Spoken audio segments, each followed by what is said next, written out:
hubungan antara penularan COVID dengan mobilitas. Mobilitas ini mencerminkan gerak ekonomi.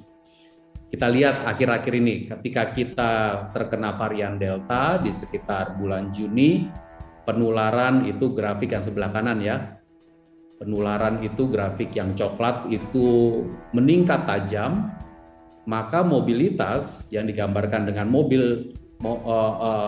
Google Mobility yang grafik biru itu menurun dengan sangat drastis dan sangat cepat.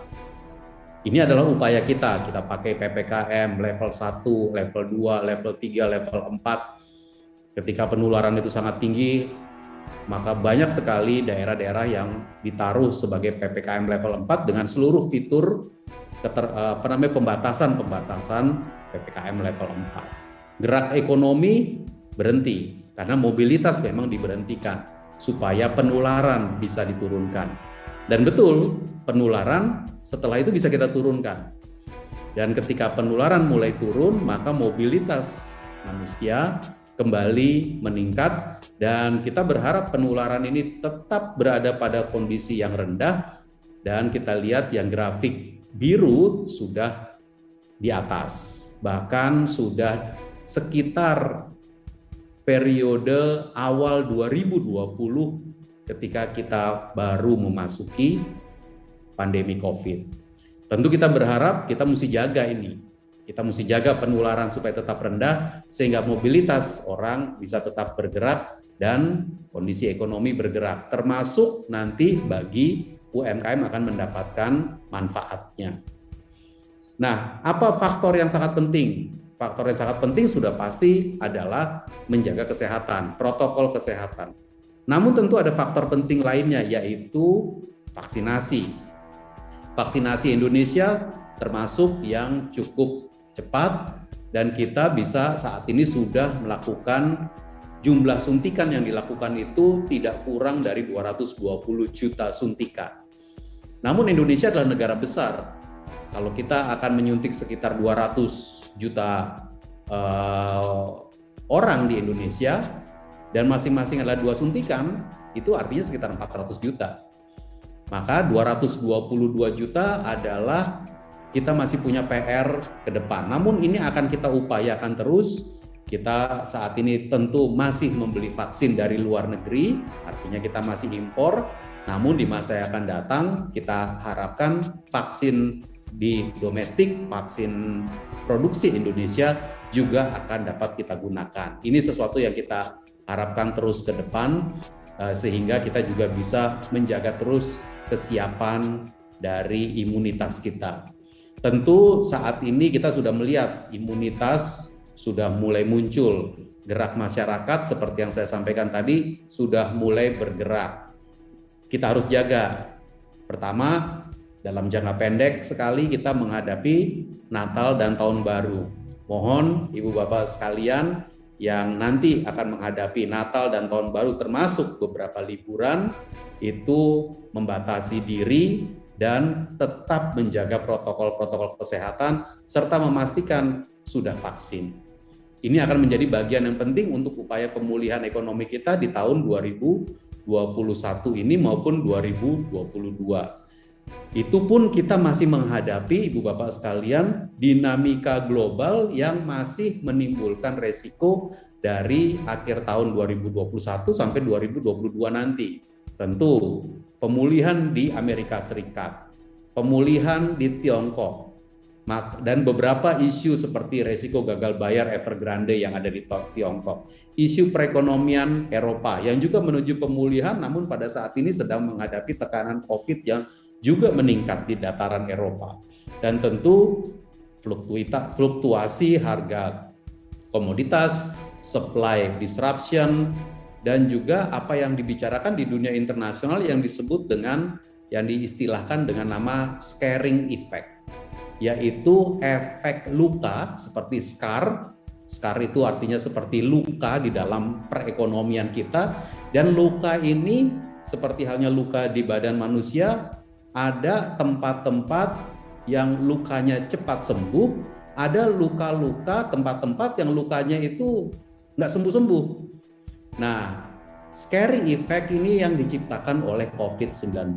Dan tentu kita harus mendalami perekonomian kita secara betul-betul tuntas untuk kita tahu persis di mana posisi-posisi scaring effect yang ditimbulkan oleh COVID ini.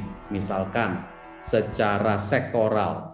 Secara sektoral kita lihat bahwa beberapa sektor ternyata di dalam periode pandemi bisa tetap tumbuh. Sektor komunikasi, namun sektor transportasi nggak bisa tumbuh, berat sekali. Sektor pariwisata yang sangat tergantung kepada orang yang melakukan mobilitas tidak bisa tumbuh, berat sekali. Scaring effect ini harus kita pelajari dan tentu kita harus membuatkan kebijakan-kebijakan yang bisa mempercepat luka-luka itu pulih. Nah, ini yang akan terus kita lakukan ke depan. Tahun 2021 kita tuntaskan, tahun 2022 kita masuki dengan pengertian akan terjadi pemulihan ekonomi, namun harus dengan tetap memperhatikan kondisi dari COVID-19-nya. Nah, kita bersyukur bahwa dalam beberapa waktu terakhir, kalau kita lihat indikator-indikator yang kita amati secara beberapa indikator yang banyak, indikator konsumsi, kita lihat semua ekornya yang ada di sekitar bulan Oktober sampai dengan sekarang, ekor-ekor dari grafik ini semuanya gerakannya naik. Kita bersyukur, Consumer Confidence Index ada peningkatan, Retail Sales Index ada peningkatan, Spending Index dari Bank Mandiri ada peningkatan. Di sisi produksi juga seperti itu, PMI manufaktur, ekspor dan import, pertumbuhan konsumsi listrik juga seperti itu. Ada peningkatan di sisi-sisi 2-3 bulan terakhir. Kita berharap COVID-nya tetap rendah seperti yang saya sampaikan di depan, dan ekor yang naik ini bisa steady, bisa stabil, bisa terus kita dorong ke depan. Ibu-bapak sekalian, teman-teman yang pemerhati UMKM, sesuai dengan topik dari webinar pada siang sampai sore hari ini, kita tetap menganggap bahwa pemulihan ekonomi Indonesia yang didorong oleh kebijakan fiskal itu salah satu sumber pentingnya adalah di sisi UMKM.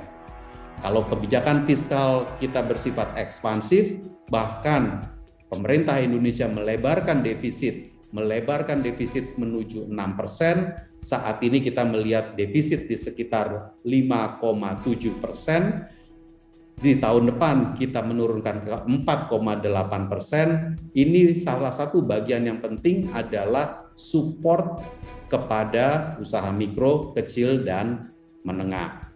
Dan memang ini yang pertama kali kita berikan. Ketika di awal-awal pandemi, pemerintah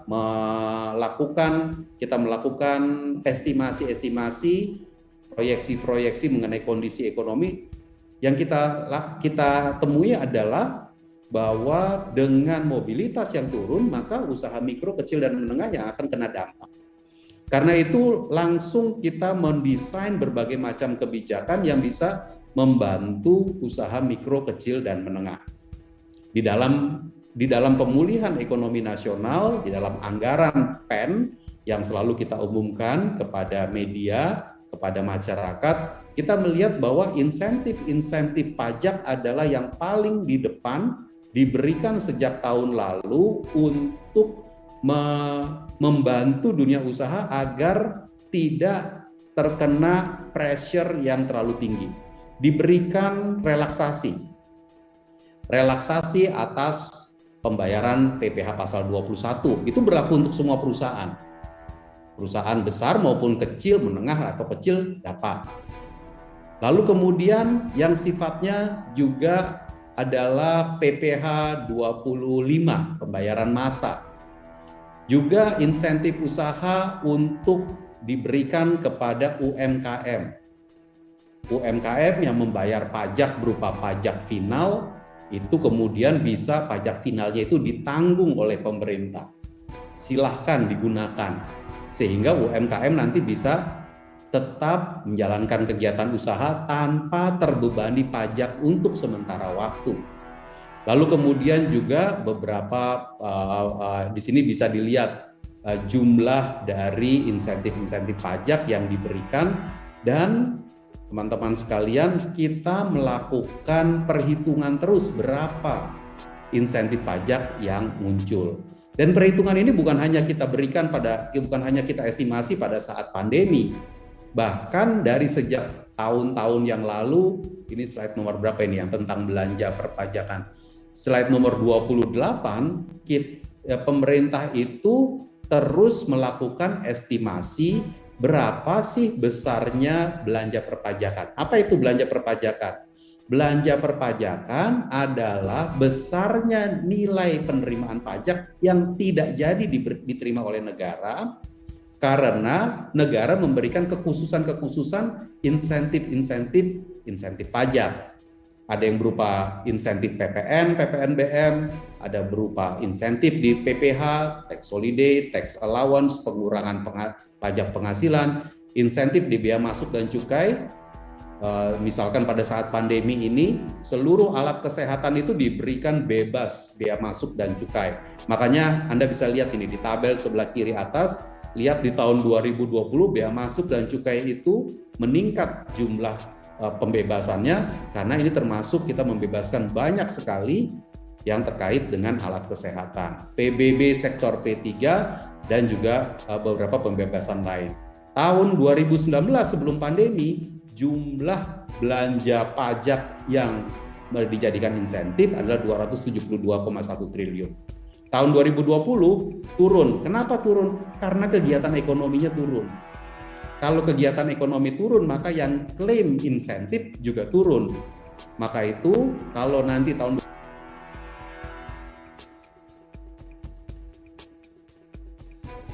sesuai dengan kondisi ekonomi yang berkembang. Kalau kondisi ekonominya berkembang, maka klaim insentif pajak akan meningkat. Nggak apa-apa, pemerintah oke. Karena itu berarti uang yang tidak jadi diterima pemerintah tadi bisa sebagian langsung dipakai oleh dunia usaha untuk bekerja. Di dalam anggaran pemulihan ekonomi nasional juga diberikan dukungan bagi usaha mikro, kecil, dan menengah, bukan saja dalam bentuk pembebasan dan pengurangan pajak, tapi juga dalam bentuk bantuan produktif usaha mikro. Juga diberikan dalam bentuk yang namanya jaminan sosial yang juga banyak diterima. Kalau di pengusaha, banyak yang pengusaha informal, ya, pekerja satu orang, pekerja yang dunia usaha yang hanya satu orang itu menerima.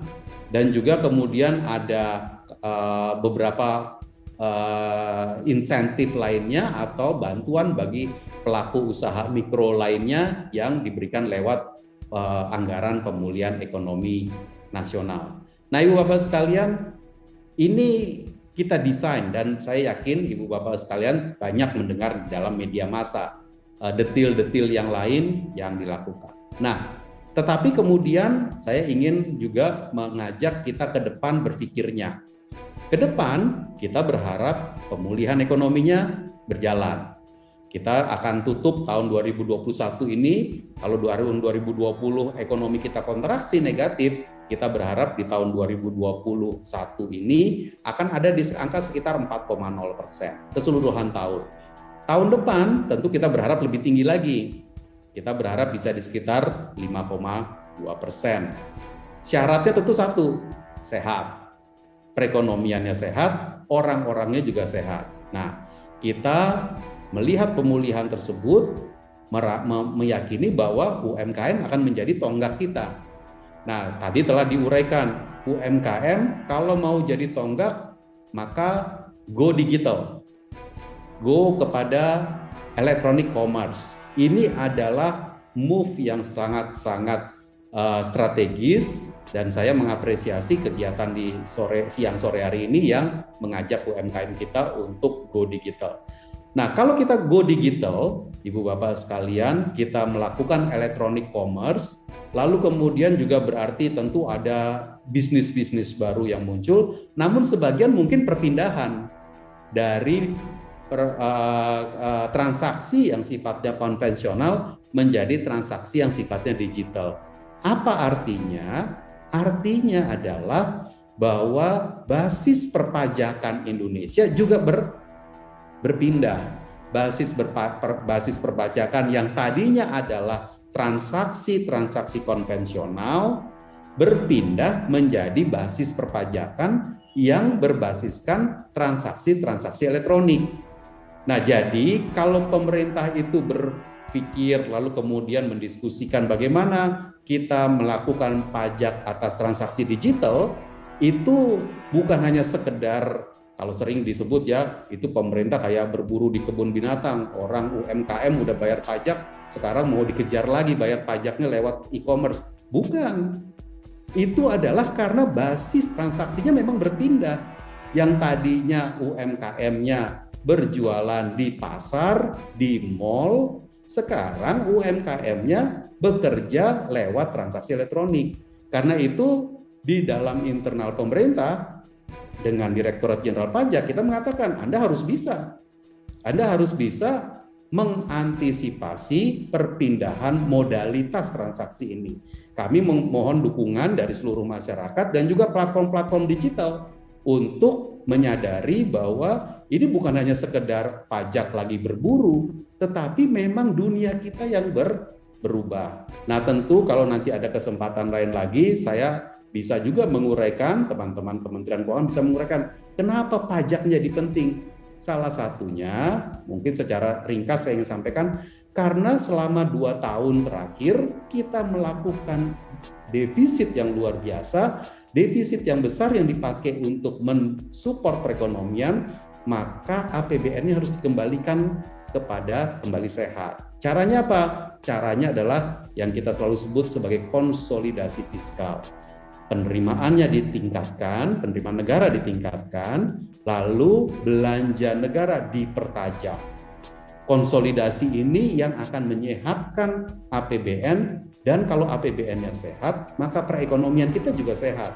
Karena negara-negara internasional akan melihat, oh negara Indonesia diurus, APBN, budgetnya ada yang memperhatikan dan dipastikan dia bisa kembali kepada konsolidasi fiskal.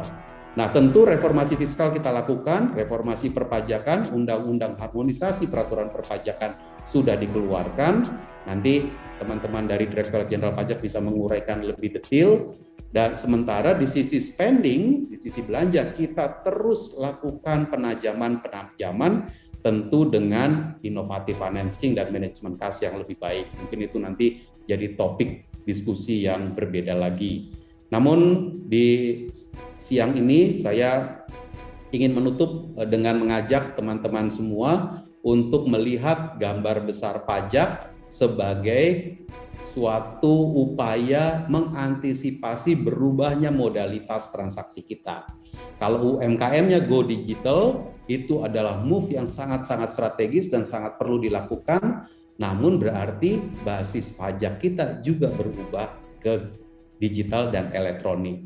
Jadi kita akan bekerja bersama-sama memastikan bahwa UMKM-nya bisa melakukan transaksi, bisa melakukan transaksi elektronik, e-commerce, sambil tetap memenuhi kewajiban perpajakannya, sehingga kita bisa sama-sama gotong royong membiayai pembangunan kita ke depan.